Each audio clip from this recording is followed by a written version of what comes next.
Hey, what's up, guys? Tech for Dummies RB here, back from techfordumiesmedia.com. We cover the latest tech news, gadget news, and much more. Now, today I'm going to be doing another type of video, which is basically going to be one of those back-to-school videos that you guys have seen probably from other people, but I'm going to be adding my own little twist to it.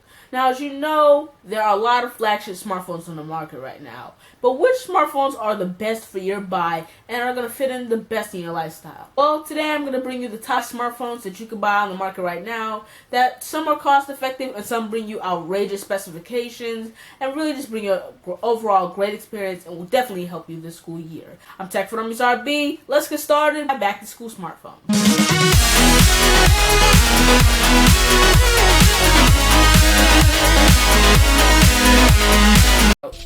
Now, I know the Moto E is a budget smartphone and it only comes in at about $99 on some carriers and $129 on others. But this device really did make a revolutionary change for Motorola. Now, Motorola has been known a lot for making some of the Droids and a lot of those devices, but their Moto letter series basically has been one of the best series to sell on the market. Now, it's not by any means one of the highest specification phone, neither is it one of the spec B, but the Moto E brings a 5-megapixel camera on the back, a 4.3-inch display, as well as with that 5-megapixel camera on the back, it does 480p video recording, which for some of you is still good. It's still good quality, and at least it has a higher than a 1.3-megapixel camera on the back. But I think the Moto E is very cost effective and very pocket friendly whenever it comes to paying for it. It only comes out to $99 on most carriers. You can even go get it on boostmobile.com. I'll leave that link down in the description below, as well as many other different carriers and prepaid carriers if you would like to pick up a Moto E. Now, the HTC One I8 is one of the best smartphones in terms of build quality and in terms of the overall design of the device.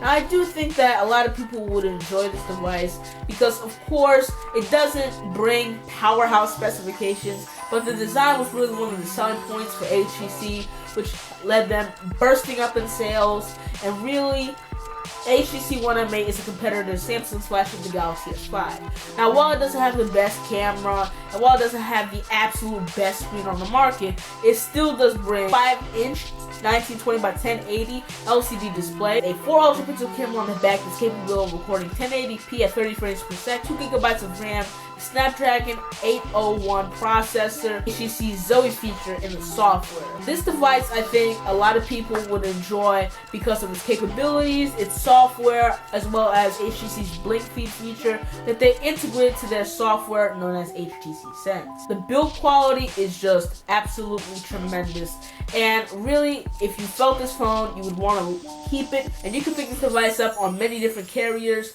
for a subsidized price point of $199. Now, I know it sounds like I'm talking about a lot of Androids and I'm not really getting into the iOS stuff, but the iPhone 5S is a great device. Now, while it doesn't have 5-inch displays or 5.7-inch displays like the Galaxy Note 3, and while it's not down there in a very, very low-spec world, it brings mid-range features on a high-end build material. It still is bringing that nice design on the back. This device brings a 4-inch display that's Retina with an increased resolution, as well as an 8-megapixel camera on the back that does 1080p HD video at 30 frames per second, and it also does 720p slow-mo video at 60 frames per second.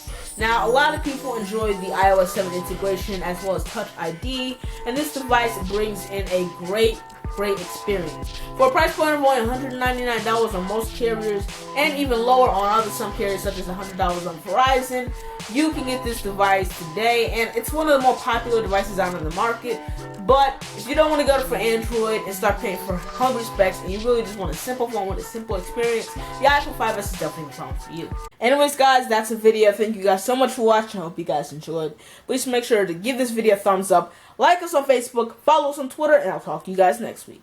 I'm Tech for Dummies RB.